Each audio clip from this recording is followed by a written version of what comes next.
Recently मैंने अपने social media platform पे कुछ पिक्चर्स आपके साथ शेयर करी थी regarding the national conclave for teachers जो मनु पात्रा ने ऑर्गेनाइज कराया गया था।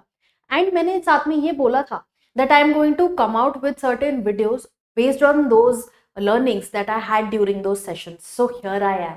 Hi guys, I'm Ayushi, your mentor for law-based examinations and welcome to Law Digest. आज की इस वीडियो में मैं कुछ वो बातें डिस्कस करने वाली हूँ आपसे जो जस्टिस मिधा ने उस टाइम पे कॉन्फ्रेंस में करी थी, विच आई फेल्ट कि ये मुझे भी अपने व्यूअर्स के साथ डिस्कस करना चाहिए। हम इन टॉपिक्स पे डेलिबरेट पहले भी करते आए हैं, फिर से एक बार उनके जो वर्ड्स हैं वो देख लेते हैं कि एक लॉयर को क्या असेंशियल स्किल्स रिक्वायर्ड है इस फील्ड में। फर्दर क्या चीज़ें हैं जो लॉ स्कूल्स में शायद नहीं पढ़ाई जाती, हमें वो आनी चाहिए, बिकॉज कंसिडरिंग कि हमें लीगल फील्ड में अपना मार्क बनाना है तो ये कुछ असेंशियल्स तो हमें फुलफिल करने ही चाहिए। तो देखते हैं उन पॉइंटर्स को जो उन्होंने लिस्ट आउट करे थे उस सेशन में, एंड मैंने लिस्ट आउट करे हैं आपके लिए यहाँ पर। Starting with the first thing he said, communication. Obviously we know communication बहुत इंपॉर्टेंट बन जाती है जब हम एक लीगल प्रोफेशन की बात कर रहे हैं। It is very important to have an impact on the other. उनका ये कहना था कि आप अगर किसी इंसान से 10 मिनट के लिए मिल रहे हो तो आपको ये मेक श्योर करना है that you are having an impact on that person. And I would say कि अगर आप एक फ्रेशर हो या लॉ एस्पिरेंट हो और आप अभी से इन चीज़ों पे काम करना शुरू कर दोगे, then it will really hold a lot of importance eventually जब आप किसी इंटरव्यू में जाते हो या फिर आप प्रैक्टिस में भी जाते हो, because communication is the key for any and every lawyer. And also he mentioned that you need to have a smile on your face. Nobody wants to talk to a depressed person. So एक बहुत ज़रूरी है कि आप अपने face पे एक smile maintain करके रखो जब आप किसी से बात कर रहे हो। So communication, yes, it's very important. For this I would से अपनी तरफ से कि कम्युनिकेशन में it's not just vocabulary, because बहुत सारे स्टूडेंट्स ऐसा सोचते हैं कि शायद हमारे जो वर्ड्स हैं वो अच्छे होने चाहिए। नहीं, it means that what you are trying to communicate is coming out well. जो आप बोलना चाहते हो वो उसी सेंस में आना चाहिए जिस सेंस में आप इम्प्लाई कर रहे हो। एक हमारा टर्म है कंसेंसस एड आइडम, जो हम पढ़ते हैं कॉन्ट्रैक्ट लॉ में, कि आपने जो सोचा है वो सेम सेंस पे आप दोनों ही लोग अग्री कर रहे हो। तो जो आपके माइंड ने सोचा है वही आपका जो माउथ है, आपके वर्ड्स हैं, वो उसी तरह से बाहर आना चाहिए। सेम जो थॉट है वो कन्वे होना चाहिए। So work on your communication. इसके लिए आप शायद you can converse with a lot of people, English में बात कीजिए। If you are practicing in the, you wish to practice in the High Court और इन द सुप्रीम कोर्ट, क्योंकि वहाँ पर इंग्लिश ऑफिशियल लैंग्वेज है। देन जिन students को लगता है कि उनकी इंग्लिश वीक है, I would say read, write and consume English in all possible manners. उसी से आपकी इंग्लिश जो है वो अच्छी होगी। और कोई तरीका नहीं है। कुछ लोग होते हैं जो शॉर्ट टर्म इंग्लिश कोर्सेज करते हैं, आप वो कर सकते हो अगर आपको बहुत ज़्यादा प्रॉब्लम है। हाउएवर आई वुड से कि बेसिक रीडिंग, राइटिंग और लर्निंग से it is possible to work on any language, चाहे वो इंग्लिश हो, चाहे हिंदी हो, चाहे फ्रेंच हो।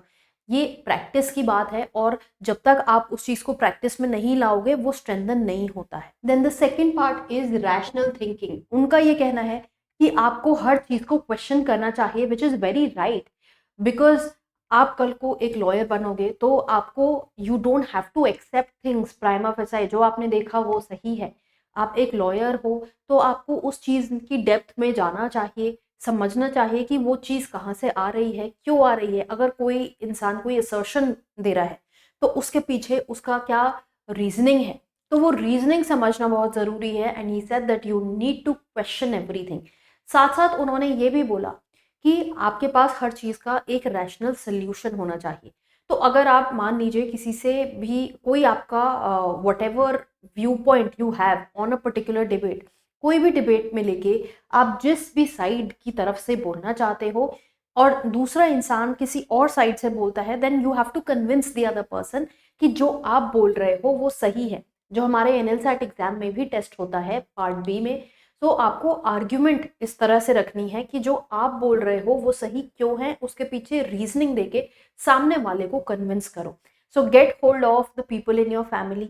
कोई भी डिबेट है उनके साथ उस बात पे डिबेट करो और उनको कन्विंस करो कि आपका जो पॉइंट ऑफ व्यू है वो क्यों सही है, बिकॉज इवेंचुअली जब आप ड्राफ्टिंग पे आओगे, जब आप आर्ग्यूमेंट्स पे आओगे इन द कोर्ट्स, तो ये स्किल आपको बहुत काम आएगी, that you are able to think rationally and you are able to convince the other person. तो रैशनल मेंटेन करना बहुत ज़रूरी है। एज आई सेड, उनके जो टेक्निक्स उन्होंने बोले कि आप लोगों को पकड़ के उनको कन्विंस करो अपने पॉइंट ऑफ व्यू से, वो एक मेथड हो सकता है। अदरवाइज आई वुड से कि रैशनल थिंकिंग आपकी उस चीज़ से भी डेवलप हो सकती है, जैसे आपने कोई भी स्टेटमेंट पढ़ी न्यूज़पेपर में, कहीं पे भी कुछ पढ़ा, तो उसमें आप अपना दिमाग लगा के सोचें कि इस स्टेटमेंट के पीछे क्या अजम्पशन है, इस स्टेटमेंट को काउंटर करने के लिए क्या आर्ग्यूमेंट हो सकती है। अगेन आई वुड से जो हम एनएलसैट एग्जामिनेशन के लिए करते हैं, बहुत ही अच्छी तरह से क्वेश्चन पेपर उस एग्जाम का बनाया गया है कि हम इस चीज़ पे काम कर सके, एंड ये चीज़ वहाँ पर उस एग्जाम में हमारी टेस्ट भी होती है। देन फंडामेंटल्स ऑफ लॉ, ये आपको पता होना चाहिए। लॉ स्कूल में आपको लॉ तो पढ़ाया ही जाएगा, सभी स्टूडेंट्स को लॉ पढ़ाया जाता है, but at the same time what is important is for you to understand कि कोई लॉ अगर आया है तो उसके पीछे का फंडामेंटल रीजन क्या है, जिसको हम ऑब्जेक्ट एंड रीजंस के नाम से भी जानते हैं। जो स्टेटमेंट आती है, हर कोई लॉ आपने देखा होगा, it comes with statement of objects and reasons. तो उसको समझिए, कोई लॉ अगर आता है तो उसके पीछे की रीजनिंग क्या है, वो क्यों आया है, कहाँ से आया है।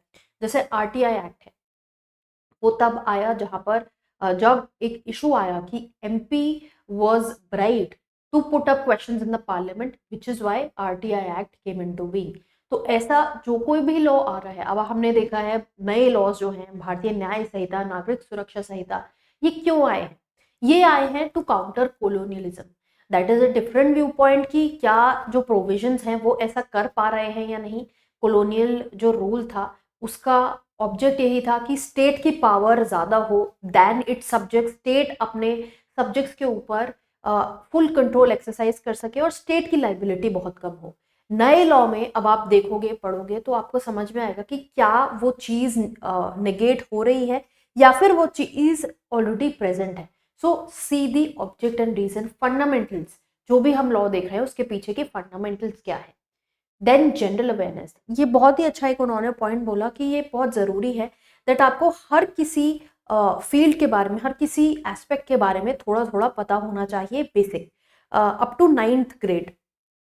तो यहाँ पर उन्होंने ये भी बोला, जैसे साइकोलॉजी है, अगर आप क्राइम से डील कर रहे हो तो आपको साइकोलॉजी समझनी आनी चाहिए।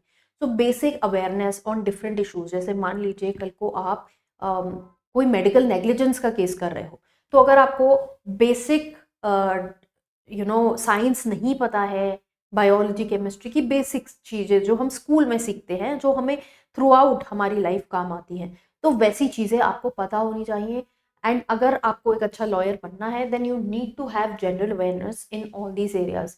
इसके लिए आई वुड से कि आप you can pick up NCERT books for different different classes, and आप उनको पढ़ना शुरू कर सकते हो ताकि आपका एक रिकॉल हो जाए, रिविजन हो जाए। मान लीजिए आप कल को कहीं किसी मॉन्यूमेंट पे विजिट करते हो एंड आपने हिस्ट्री में अगर वो चीज़ पढ़ी हुई है, आपको याद आएगा, you will be able to relate better. So it is always advisable कि आप अपनी जनरल नॉलेज को ब्रश अप करते रहो, और शायद एनसीईआरटीज काफ़ी अच्छा तरीका है उस चीज़ को ब्रश अप करने का। तो this you can do in your free time. Obviously law के साथ टेक्स्ट बुक्स के साथ मैच करना बहुत मुश्किल होगा।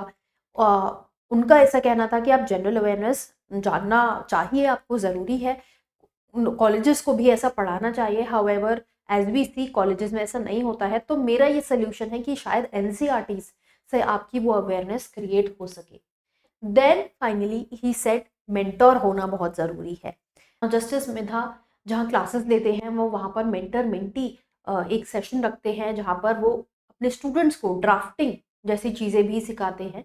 तो मेंटर होना बहुत ज़रूरी है, बिकॉज ड्राफ्टिंग आपको शायद लॉ कॉलेज में एक सब्जेक्ट हो सकता है ड्राफ्टिंग प्लीडिंग्स, बट प्रॉपर किस तरह से कोर्ट में एक्सेप्टेड है, कैसे लॉयर्स उस चीज़ को ड्राफ्ट करते हैं, वो आपको समझने के लिए शायद अपने सीनियर, अपने लॉयर, अपने गाइड्स की ज़रूरत होती है।